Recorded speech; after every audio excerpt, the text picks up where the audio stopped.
O que tem de profético na viagem de Paulo a Roma? Segunda parte. Uma coisa importante de gente atentar é que Paulo, essa viagem, ela é toda a respeito de Paulo. Tinha Paulo, tinha também o Lucas, né, que estava com ele. Provavelmente tinha mais um, que eu acho que era Aristarco, exatamente. Paulo e Aristarco andavam junto com... Lucas e Aristarco andavam junto com Paulo nessa viagem, porque eles não estavam presos. Apenas Paulo era prisioneiro, mas como no tempo de Roma era permitido que se levasse pelo menos 2 servos numa viagem para ajudar o prisioneiro, né, quando o prisioneiro tinha um certo prestígio, e Paulo tinha esse prestígio, então Lucas e Aristarco provavelmente estavam ali como servos, para ajudar Paulo nas suas necessidades, para ajudá-lo na sua viagem. Um ponto importante a gente lembrar lá que em Colossenses capítulo 1, Colossenses 1, versículo 24, ele diz assim: regozijo-me agora no que padeço por vós, e na minha carne cumpro o resto das aflições de Cristo, pelo seu corpo, que é a igreja, da qual eu estou feito ministro segundo a dispensação de Deus, que me foi concedida para convosco, para cumprir a palavra de Deus. Então Paulo ele tinha uma missão já determinada de cumprir a palavra de Deus. Ministro de Deus, de cumprir a palavra de Deus. Esse cumprir, essa palavra cumprir aqui, ela é no sentido de completar. Não apenas de dar cumprimento, né, levar a cabo, mas de completar. Ou seja, os mistérios que Deus revelou a Paulo foram os últimos mistérios revelados à igreja. E mistérios, na realidade, eram coisas que estavam ocultas em Deus, antes da fundação do mundo, e que Deus escolheu Paulo para receber a revelação desses mistérios. São pelo menos 9 mistérios. Um é a igreja, o corpo de Cristo, por exemplo, que o outro é arrebatamento, né? Quando ele fala em 1 Coríntios 15, eis que vos digo um mistério, nem todos dormiremos, mas todos seremos transformados depois da última trombeta, então a trombeta de Deus soará. E então ele tinha esse privilégio e essa missão de trazer agora, de ministrar sobre esses mistérios, porque ele estava dando cumprimento, ou ele estava completando, ou finalizando a revelação de Deus. Mas alguém pode falar assim, mas não foi João, no Apocalipse, quem completou a palavra de Deus? Não. Na realidade, João, claro, recebeu uma revelação, mas ela não é uma revelação dirigida somente à igreja, porque ela fala do mundo todo. A profecia, João faz o link lá de Daniel, lá das profecias do Antigo Testamento, para mostrar como que elas se completam agora no final do Novo Testamento.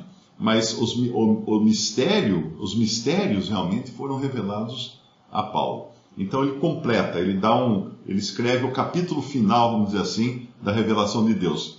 Ninguém depois disso, é muito importante entender isso, ninguém depois disso recebeu qualquer tipo de revelação de Deus. Isso é importante dizer porque toda hora aí tem falsos profetas, Deus falou comigo, o Espírito Santo está me dizendo que Isso é conversa mole, ninguém está recebendo nenhuma manifestação, nenhuma novidade, nenhuma revelação nova de Deus. Tudo que tinha que ser revelado já foi revelado, está na Bíblia, e nós temos o privilégio de ter a Bíblia, o texto bíblico, e de sermos guiados pelo Espírito Santo no entendimento dessas revelações. Mas o Espírito Santo não nos revela nada novo. Importante entender isso. Às vezes as pessoas me perguntam, quer dizer que no século XIX o Espírito Santo revelou para aqueles irmãos essas verdades? Não revelou nada para eles. Sim, essas verdades já existiam, elas estavam reveladas já. O que acontecia é que elas estavam debaixo de um entulho, de todo o entulho do catolicismo romano, que apagou essas coisas da mente dos cristãos e do tempo também. A mesma coisa, se nós voltamos mais no tempo, nós temos lá a obra que Deus fez através de homens como Lutero, Calvino, Zwinglio e tantos outros reformadores da época em que o Brasil foi descoberto. E esses homens também não tiveram nenhuma revelação nova, porque tudo que Lutero apresentou nas suas teses e depois no seu ensino eram coisas que estavam na Bíblia. As pessoas simplesmente passavam reto, estavam cegas para aquilo, porque foram condicionadas a não enxergar, no caso, a justificação pela fé. Porque a justificação pela fé estava claramente exposta. Romanos 4 é um tapa na cara de quem quer ser justificado por obras. Estava muito claro ali tudo isso. Então, Paulo, ele tinha essa missão e, segundo a dispensação, sou feito ministro segundo a dispensação de Deus que me foi concedida para convosco, para cumprir ou para terminar a revelação da palavra de Deus. Ok? Aí, quando nós entramos agora nesse capítulo de Atos, Paulo está indo para Roma, e é muito significativo isso, porque Paulo está sendo levado para Roma, mas como que ele está sendo levado para Roma? Prisioneiro. Prisioneiro. E desde o dia dessa viagem, Paulo continua prisioneiro em Roma e nas suas filhas. O que isso quer dizer? Roma tem suas filhas também, né? Lá em Apocalipse 2, quando fala a respeito de Tiatira, né? Tiatira, que representa o período Éfeso, Esmirna, Pérgamo, Tiatira. Tiatira representa o período do catolicismo romano. Ele fala: ferirei de morte os seus filhos. Ferirei de morte os seus filhos. Quem são os filhos? Os filhos são todos os derivados do catolicismo romano. Quem são? Todos os cristãos, de um certo sentido, eles estão ligados ao catolicismo romano. Nós, inclusive, nós também, não ligados porque estão no catolicismo romano, porque são derivados do catolicismo romano, né? Quando havia o catolicismo romano, era a única manifestação de cristianismo que havia na face da terra. E daí saiu o protestantismo, saiu os irmãos congregados ao nome do Senhor. Hoje nós temos tudo misturado em Laodiceia. Mas aquele princípio que aconteceu ali, de Paulo ser levado prisioneiro para Roma, é o que continua até hoje. Roma venera Paulo. Tem lá estátua, até imagem de Paulo em todo canto, nas capelas, nos templos, tal, mas prisioneiro. O protestantismo também respeita Paulo, fala muito bem de Paulo e tudo mais, mas prisioneiro. Por que prisioneiro? Porque a doutrina que foi revelada a Paulo não é liberada. Não está livre para ser ensinada. Você pega, é muito fácil, você conversa com algum irmão de alguma denominação protestante. Ah, não, mas Paulo era mulherengo. Ah, não, Paulo, isso era só para Corinto. Isso era só para Corinto. Paulo escrevia só para aquela época. Não é para a época de hoje as coisas de Paulo. Se você tirar as cartas de Paulo da Bíblia, não sobra quase nada para a igreja, né? Porque a revelação da igreja foi dada a ele. O modo como a igreja funciona foi ensinado a Paulo, foi revelado a Paulo. Então, o que a cristandade faz hoje é manter Paulo em cativeiro. Alimenta ele, fala bem dele, cuida dele, mas preso. Não deixa esse homem solto, que ele é um perigo. Ele vai estragar a festa de todo mundo aí na cristandade. Não deixa escapar Paulo. Paulo não pode escapar. Paulo não pode escapar. E Paulo que ensina a justificação pela fé em Romanos. Romanos é o quarto evangelho.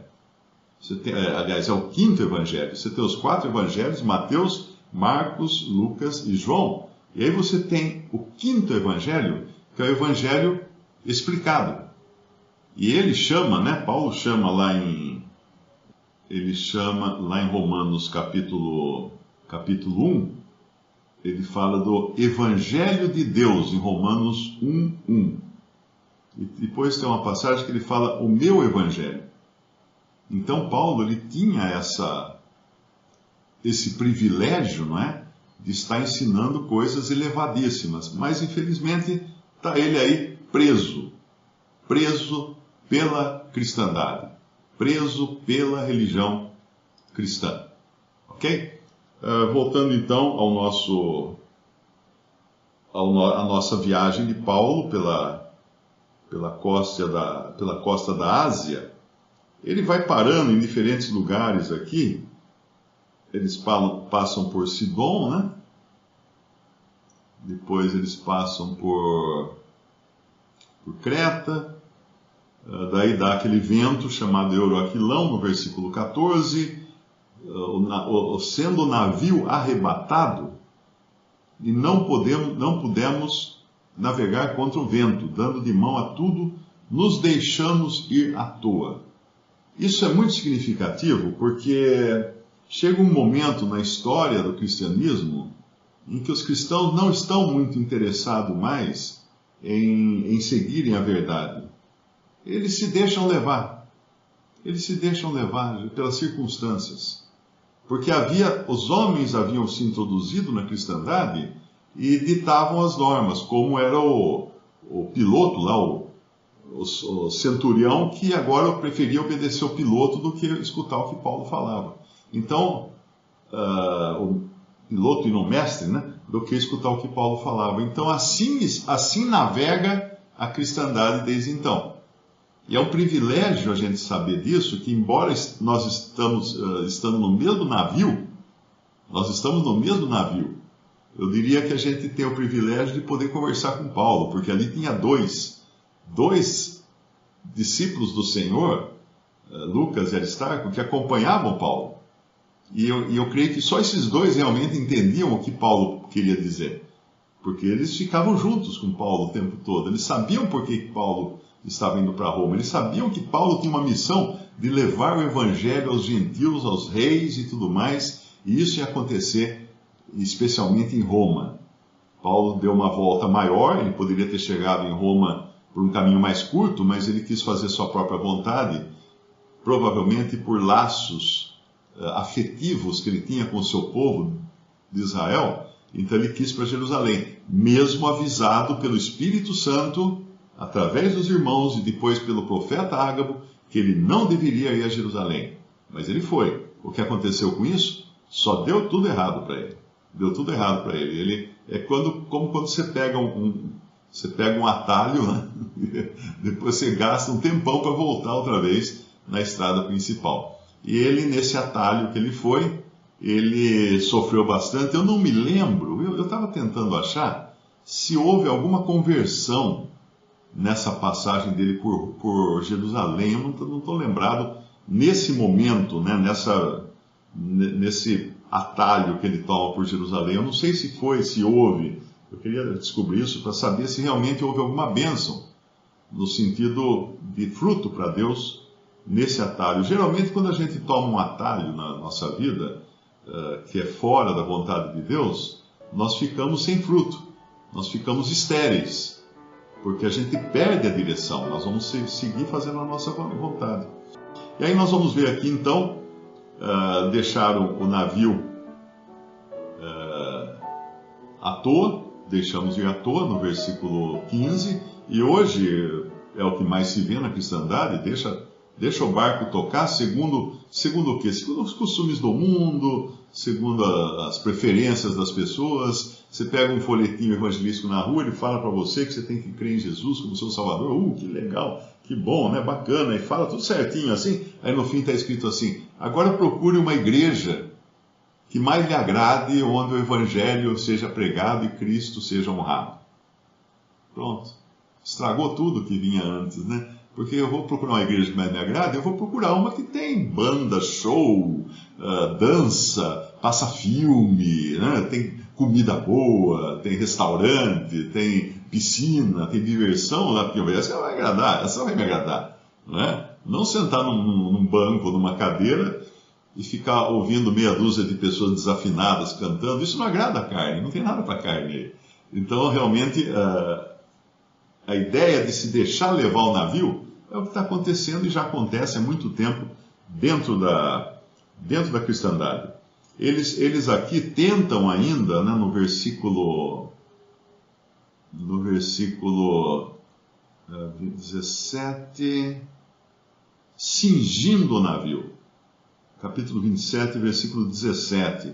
Esse cingir o navio, eu não sei exatamente o que é, mas provavelmente eles passavam cordas em volta do navio para manter a estrutura do navio intacta, porque em todo jogo aquilo era tábua, né? Aquilo era tábua, a coisa começava a se desfazer. Então eles estavam cingindo o navio, aprendendo as coisas para não cair no mar, tudo amarrando tudo, né? Deixando tudo um pacote só para conseguir atravessar aquela intempérie. Depois, quando fala ao terceiro dia, no versículo 19, nós mesmos com as próprias mãos lançamos ao mar a armação do navio.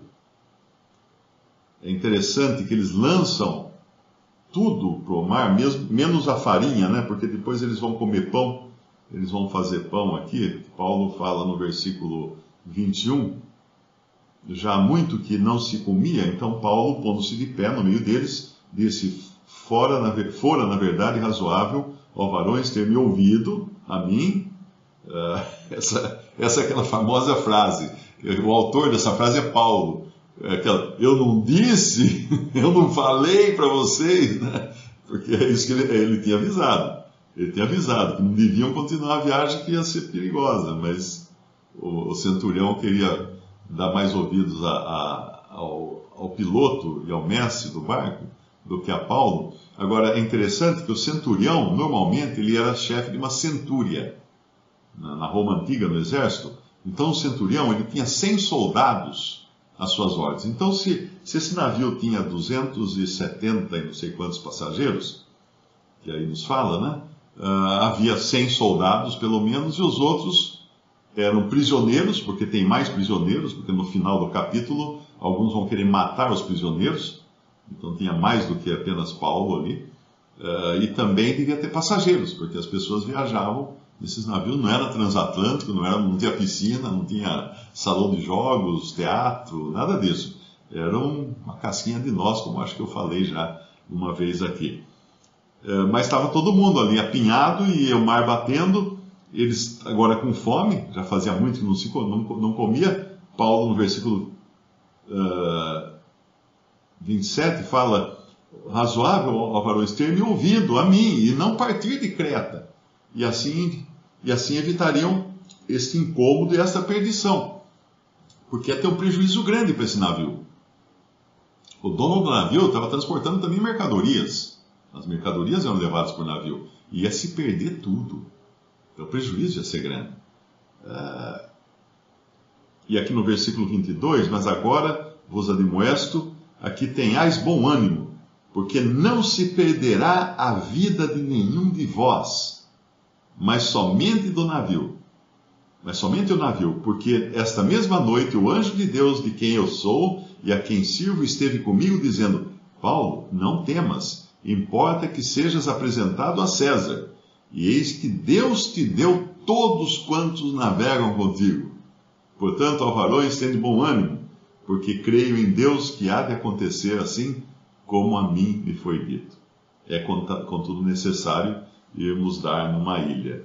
Então, todos os que viajavam com Paulo estavam seguros. E hoje, irmãos, é uma segurança, a gente tem que entender isso. É uma segurança quando nós damos ouvidos a Paulo, quando nós prestamos atenção a esse ministério que é tão desprezado na cristandade. Esse ministério tão valorizado por Deus, com tantas revelações inéditas que foram dadas a Paulo. Por isso que é primordial, né, é essencial que nós demos atenção ao que diz Paulo.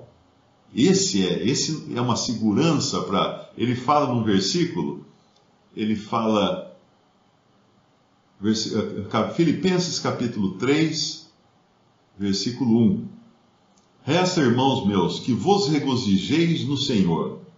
Não me aborreço de escrever-vos as mesmas coisas. E é segurança para vós. Olha só, é segurança para vós. E aí ele vem com exortações aqui em Filipenses, né? Guardai-vos dos cães. Quem eram os cães? Os cães eram os que atacam o rebanho, os que matam ovelhas. Os cães são as feras que querem destruir só, não é? Então, lá em Atos 20, ele já falava disso. Depois da minha partida, entrarão no meio de vós lobos vorazes. Um lobo nada mais é do que um cão selvagem, não é? Lobos vorazes que não pouparão o rebanho. Essa é uma classe de pessoas que entraria. Segunda classe, e levantarão homens após, buscando Atos 20. Entrarão homens falando coisas perversas ou pervertidas ou distorcidas para atrair discípulos após si. Essa é a segunda classe. E cadê a segunda classe aqui em Filipenses? Maus obreiros, guardai-vos dos cães e guardai-vos de quem mais? Dos maus obreiros.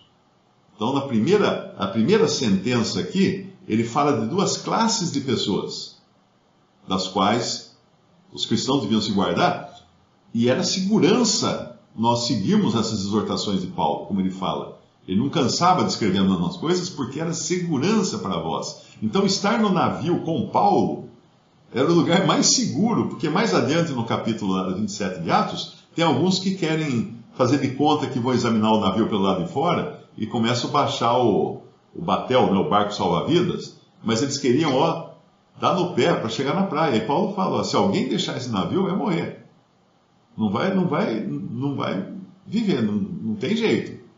Então daí o centurião ordena que fique todo mundo no navio. Porque é o único lugar seguro. Naquela tempestade, naquele mar, o único lugar seguro era ficar perto de Paulo. Paulo era aquele onde o raio não ia cair. Se você pensar assim, né? Pensa, você está num campo vasto, né?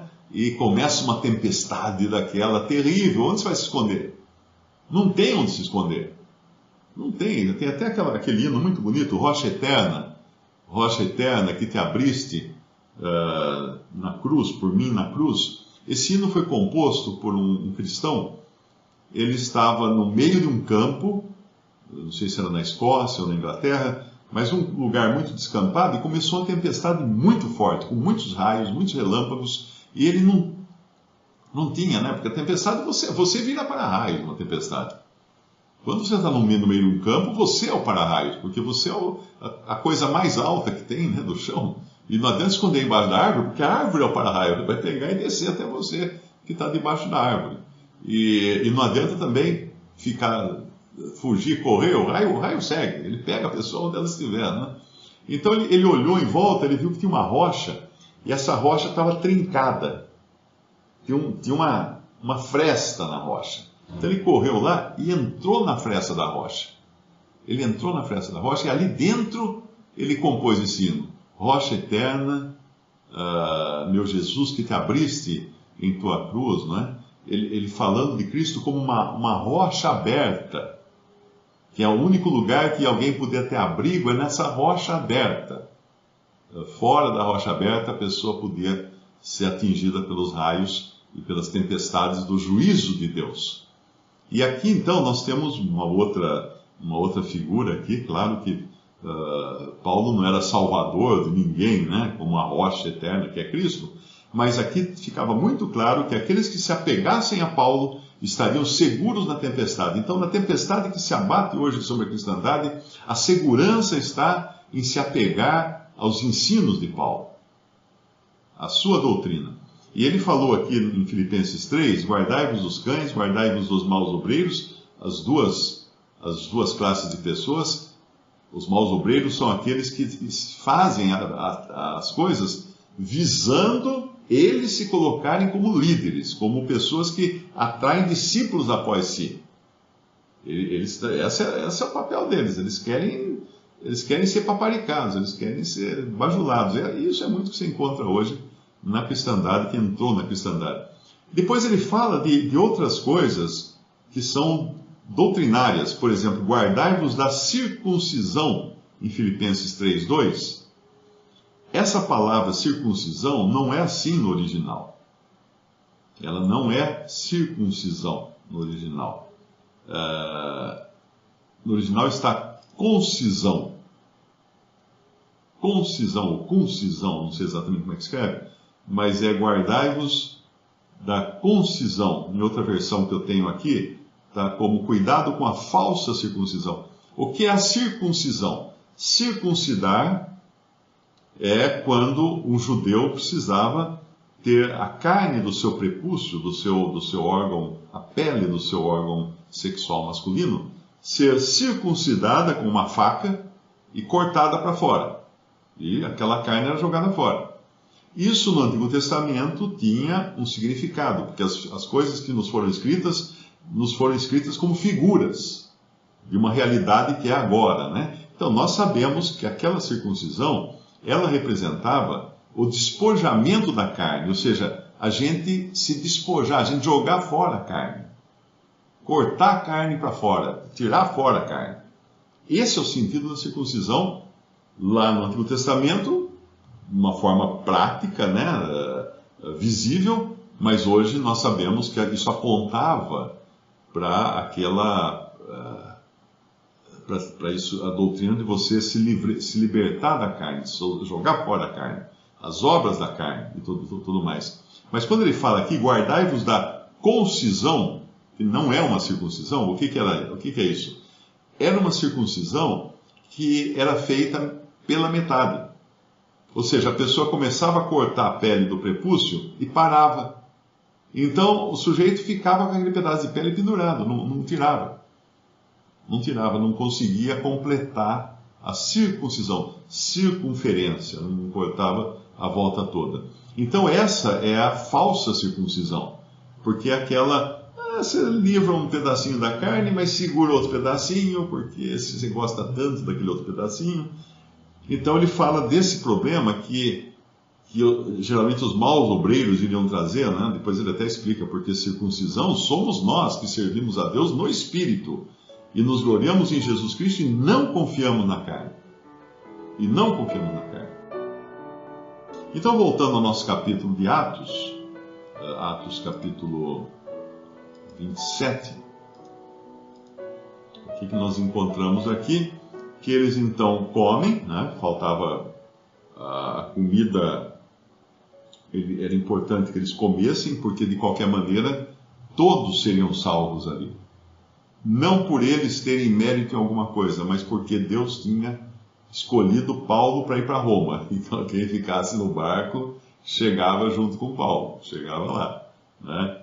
E no versículo 39, e sendo já dia, lá no versículo 38, eles agora jogam o resto das coisas no navio, aliviaram o navio, lançando o trigo ao mar.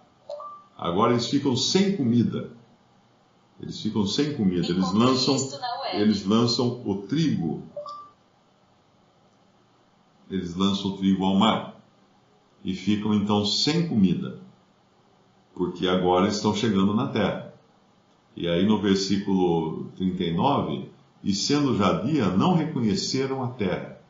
Enxergaram, porém, uma enseada que tinha praia, e consultaram-se sobre se deveriam encalhar nela o navio.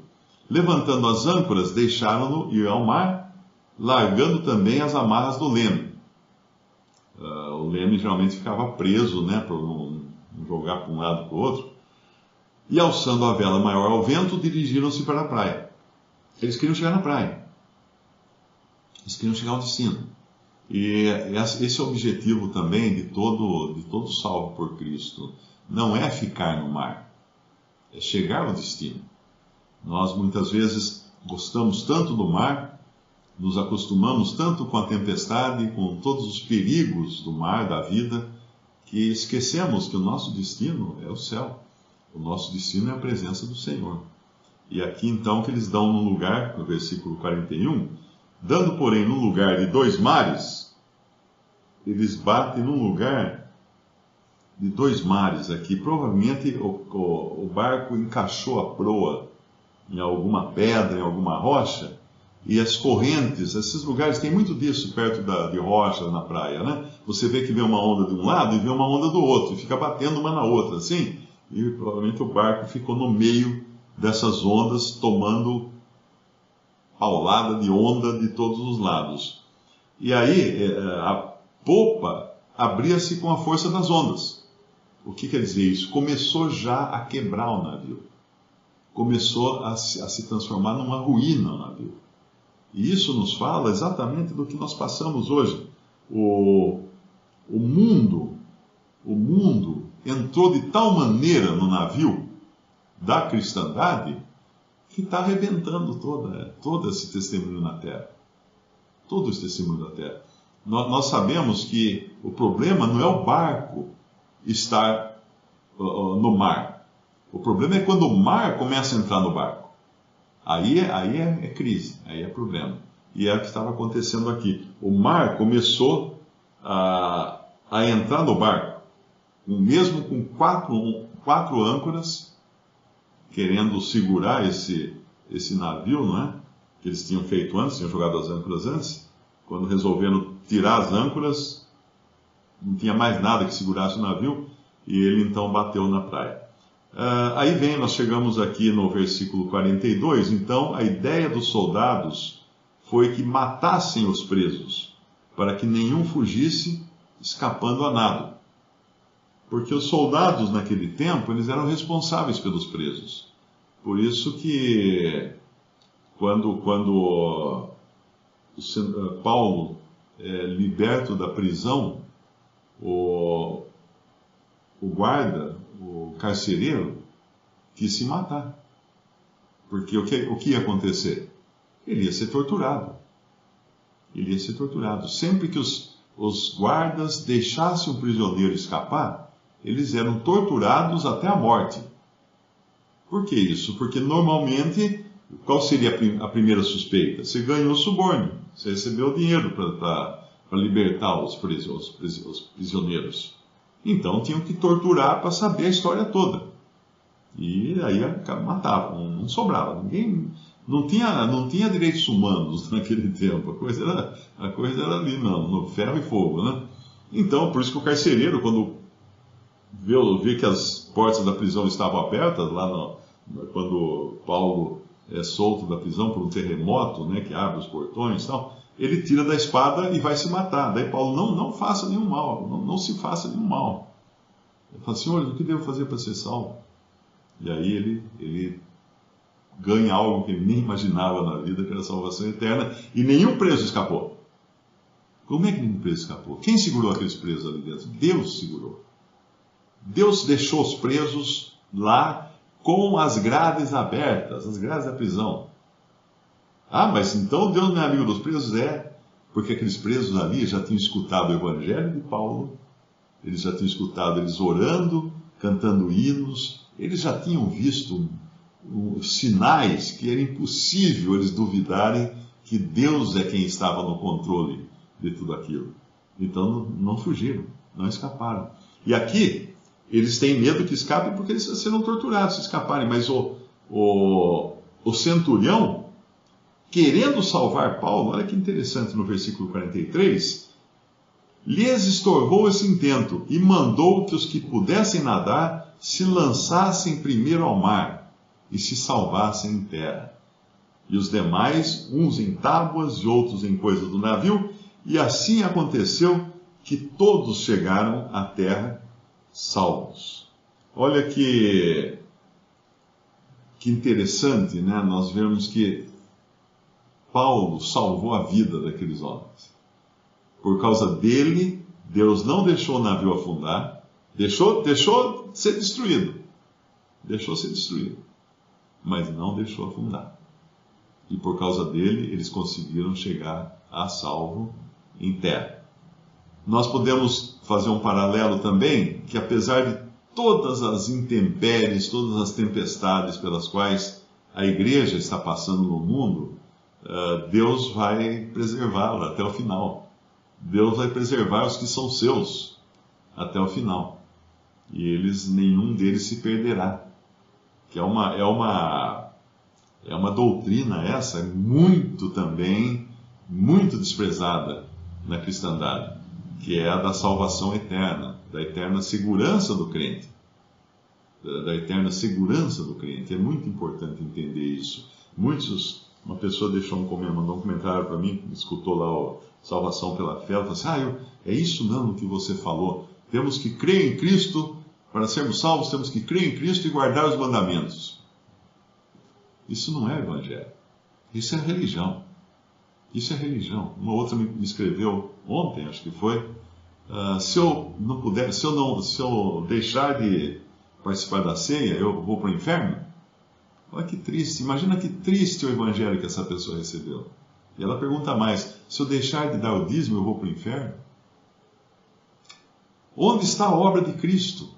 Muitos pentecostais que falam que pregam o evangelho da graça, não, é pela fé, você tem que ser salvo, crê no Senhor Jesus, será salvo, tudo bem então.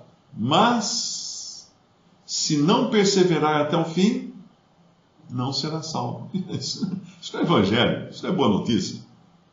Isso não é boa notícia. Como assim não perseverar até o fim? Aí é obras.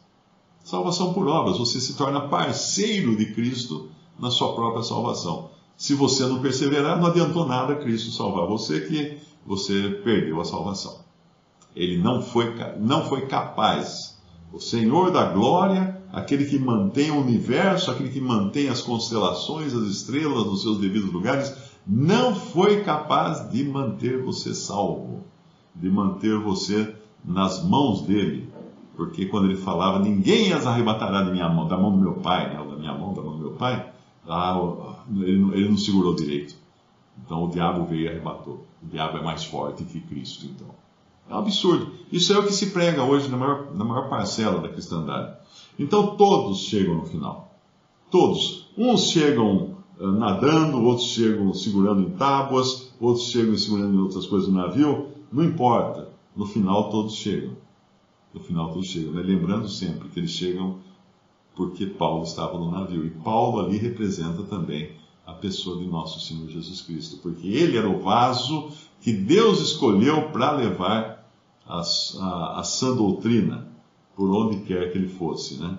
Eles chegam nessa ilha que se chama Malta.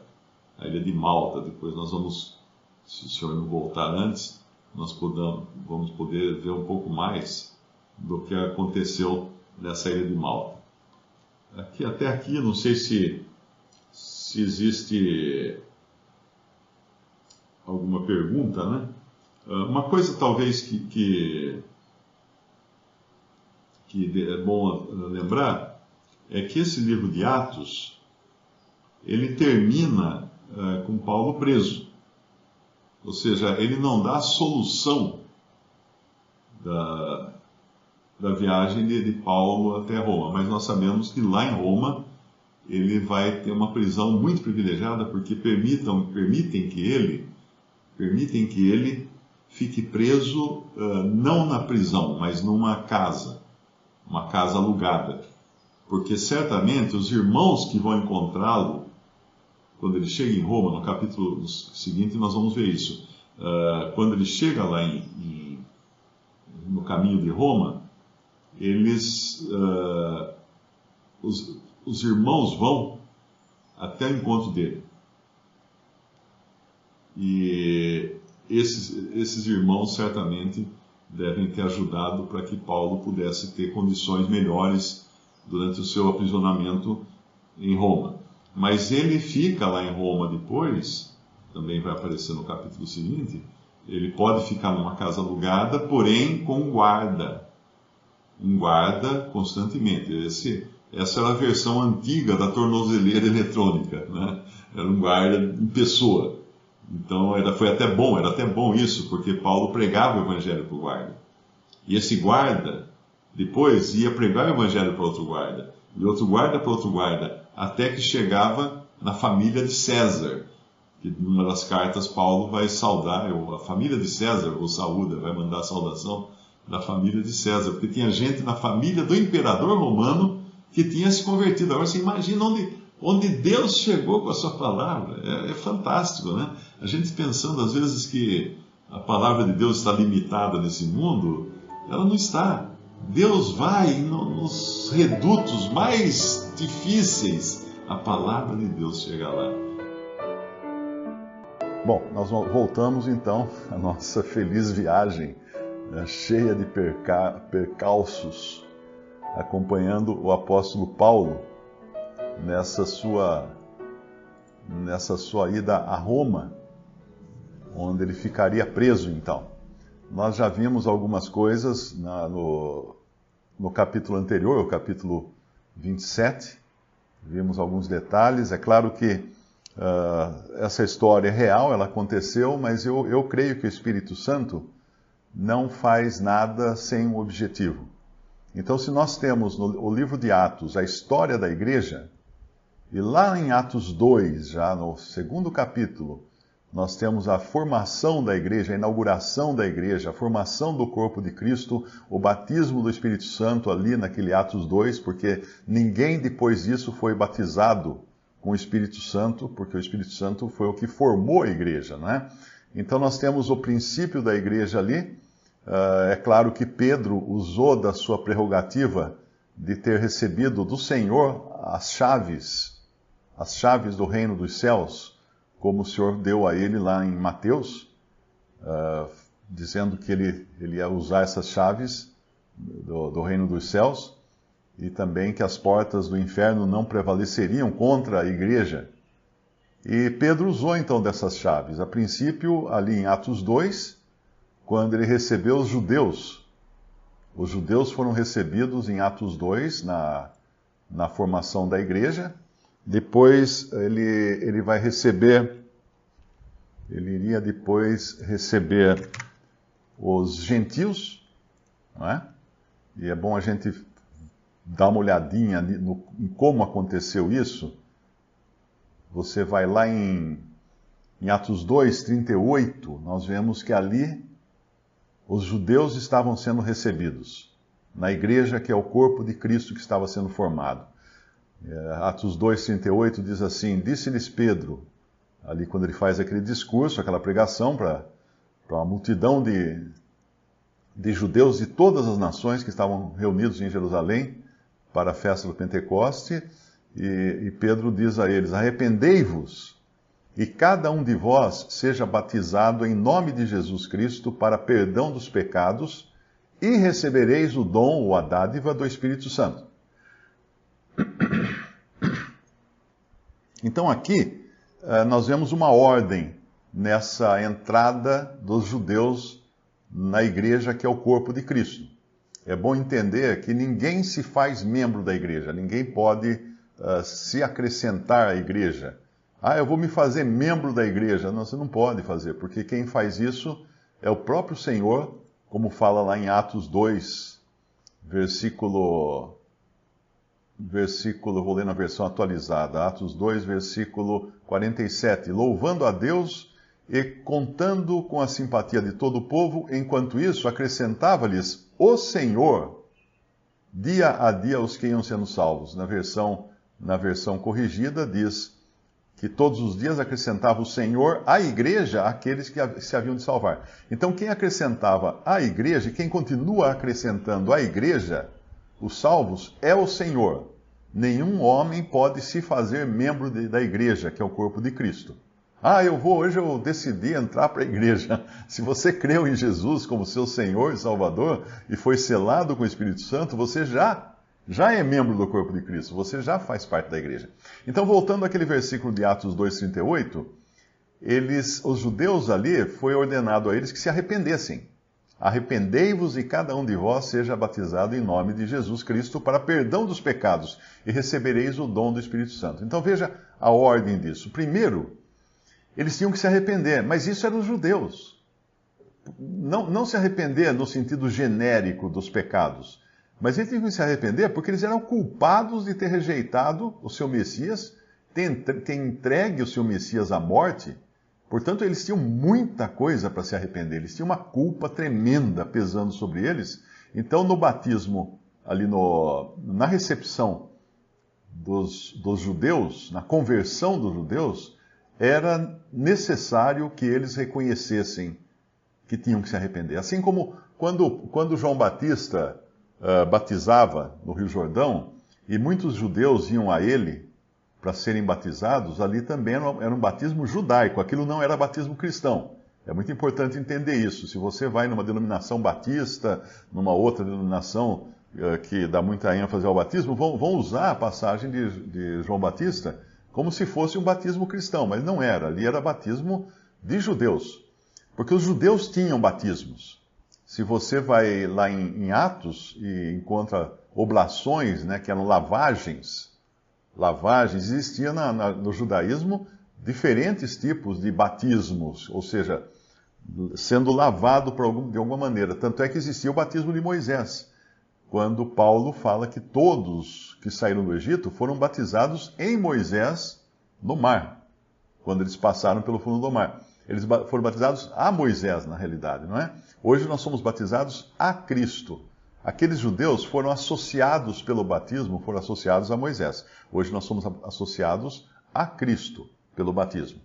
Então aqui os judeus precisavam primeiro se arrepender, depois serem batizados, e em seguida eles recebiam o selo do Espírito Santo. Arrependei-vos, cada um de vós seja batizado em nome de Jesus Cristo, para perdão dos pecados, e recebereis o dom do Espírito Santo. Muitos confundem, falam assim, então não é mais para batizar em nome do Pai, do Filho e do Espírito Santo, aqui está falando que é para ser batizado em nome de Jesus Cristo. Não é bem assim. A fórmula do batismo continua sendo em nome do Pai, do Filho e do Espírito Santo, como o Senhor ensinou. Quando ele falou, quando ele criou a instituição, ou melhor, a ordenança do batismo. Mas aqui era um caso, primeiro, específico para os judeus que estavam se convertendo, e segundo, eu creio que esse batizado em nome de Jesus Cristo tem muito mais a ver com o batismo feito com a autoridade dada por Jesus Cristo. E quando Jesus Cristo deu autoridade para que batizassem pessoas, como ele falou que devia ser o batismo? Em nome do Pai, do Filho e do Espírito Santo. Então aqui o sentido seria muito mais, na minha opinião, ou no meu entendimento, quando você pega uma procuração de alguém e vai fazer qualquer coisa, representar aquela pessoa, você chega lá e fala assim, eu estou aqui em nome do Mário, ou estou aqui em nome do João, do Antônio. Você está fazendo aquilo em nome de uma pessoa.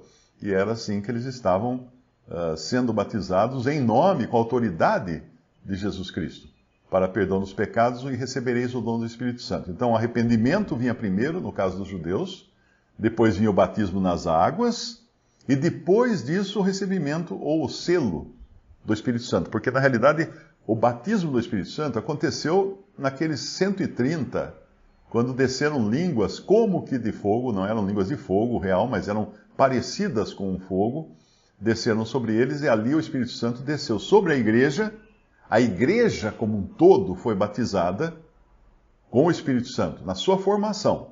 Ninguém mais é batizado com o Espírito Santo hoje. Porque se cada um que se convertesse fosse batizado com o Espírito Santo, a igreja era... Todos os dias estavam formando a igreja novamente, né? Milhões de vezes, todos os dias em todo o mundo, mas não é. Quando Paulo fala lá em 1 Coríntios, capítulo 10, ele fala, ora irmãos, não quero que ignoreis que nossos pais estiveram todos debaixo da nuvem, e todos passaram pelo mar, e todos foram batizados em Moisés, na nuvem e no mar. Esse é o batismo que eu tinha mencionado em Moisés. Mas tem uma passagem em que ele fala, recebestes o Espírito Santo, fomos batizados, é 1 Coríntios 12. 1 Coríntios 12. É interessante prestar atenção nesse versículo. Ele diz assim, pois todos nós, Paulo se incluindo aí, fomos batizados em um Espírito, formando um corpo. Quer judeus, quer gregos, quer servos, quer livres, e todos temos bebido de um Espírito. Quando aconteceu isso, Paulo? Pergunte a Paulo. Paulo, quando é que você e todos os cristãos aí de Corinto e de todos os lugares, foram batizados em um espírito formando um corpo? Paulo iria responder, lá no dia de Pentecostes, lá em Jerusalém. Ué, Paulo, mas você não era nem convertido ainda? Como é que você estava lá? Ele iria responder, é que ali quando foi formada a igreja, esse batismo em um espírito formando um corpo, abarcava todos os salvos por Cristo de todas as épocas. Então, para entender isso, pensa no exército brasileiro. Quando o exército brasileiro foi formado, em 1892, acho que é, ou 1842, 1892, eu acho, né? Foi quando derrubaram o imperador Dom Pedro II e depois formou-se a República e foi formado o Exército Brasileiro. Não sei exatamente a data, eu faltei nessa aula de história. Mas foi formado o Exército Brasileiro. Ali, vamos fazer um paralelo, foi o batismo do Exército Brasileiro como uma corporação só. Um só corpo. Uma só corporação. Tanto é que é usado a palavra corporação no meio militar para falar do corpo unificado de todos os militares. Um só corpo de militares, ok? Quando um soldado hoje, dos cento e tantos anos depois, entra para o exército, se alista ao exército brasileiro, ele vai fazer parte desse corpo. Ele vai vestir a farda, ele recebe a farda, recebe as instruções lá, a cerimônia de ser recebido no exército brasileiro. Ele passa a fazer parte desse corpo que é o exército brasileiro. Mas ele não participa da fundação do Exército Brasileiro, porque naquela fundação ficou determinado que todos os soldados que viessem depois fariam parte daquela corporação, daquele um corpo. Da mesma forma, a igreja, quando foi formada, mesmo que se tivesse só ali cento e poucos naquele cenáculo, e o Espírito Santo veio formar a igreja, naquele dia ele veio habitar na igreja como uma corporação só, um corpo só, e no mundo também. Porque a igreja está no mundo, né? Sempre esteve no mundo, por enquanto. Então, quando houve aquele batismo do Espírito Santo, foi para formar essa corporação. Hoje, na minha cidade aqui tem um tiro de guerra, que chama, que eu não sei se cada cidade, acho que o nome é diferente, alguma cidade tem quartéis, né? A Goiânia deve ter um quartel, outra cidade deve ter quartel também, mas em Limeira tem tiro de guerra, que é o lugar onde está representada essa corporação. Essa corporação. Ah, mas aqui em Limeira, eu fui lá, contei, só tem 50 soldados no tiro de guerra. Não sei, estou chutando aí, mas não sei. Como é que pode ser o exército brasileiro ali? É o exército brasileiro. Se alguém atacar aquele tiro de guerra, aquele local ali, ele está atacando o exército brasileiro. Ele está atacando o exército brasileiro porque é um corpo só. Ainda que ali estejam só 2 ou 3 soldados, eles estão representando todo o exército brasileiro. Agora, digamos que alguém fala assim, não, mas eu vou formar um outro exército brasileiro aqui em Limeira com uma farda azul turquesa. Não gosto de farda verde, eu quero azul turquesa. Aí ele monta um exército brasileiro lá na casa dele com meia dúzia de soldados e tal. Ele vai preso. Ele vai preso, porque você não pode formar outro exército brasileiro no Brasil, você tem que ser agregado àquele exército que existe. Então, muito importante entender isso também, para nós entendermos a igreja como um só corpo. Ninguém pode criar uma outra igreja. Ah, eu quero uma igreja aqui que seja diferente, porque eu gosto mais de tal coisa. Tal. Não existe isso. Qualquer igreja que não seja a igreja da qual fazem parte todos os salvos por Cristo, essa igreja é fake. É fake, é falsa. É falsa. Ela está indo contra aquilo que Deus determinou. Porque Deus queria que todos os salvos fizessem parte de um corpo só. Então, se você cria um outro corpo do qual não fazem parte todos os salvos, você está criando uma igreja que não é a igreja da Bíblia.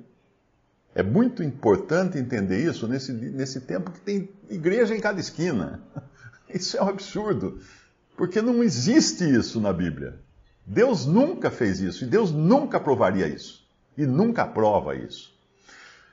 Às vezes as pessoas me escrevem, uma pessoa me escreveu outro dia, até ela falou, por que você não faz parte da minha igreja? Tal. Eu falei, olha, eu não posso fazer parte da sua igreja, porque eu já sou membro do corpo de Cristo, que é a igreja.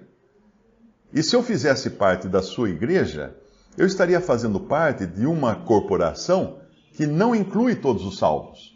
Veja só, o fato de eu ser salvo por Cristo, tendo sido selado com o Espírito Santo, e meu nome não estar no nome do rol de membros da sua igreja, torna essa sua igreja espúria, torna essa sua igreja falsa, porque deveriam estar todos os membros do corpo de Cristo arrolados aí nessa sua igreja, se ela fosse realmente a igreja de Deus, que ele comprou com o seu próprio sangue, ou com o sangue que era seu, o sangue de Cristo.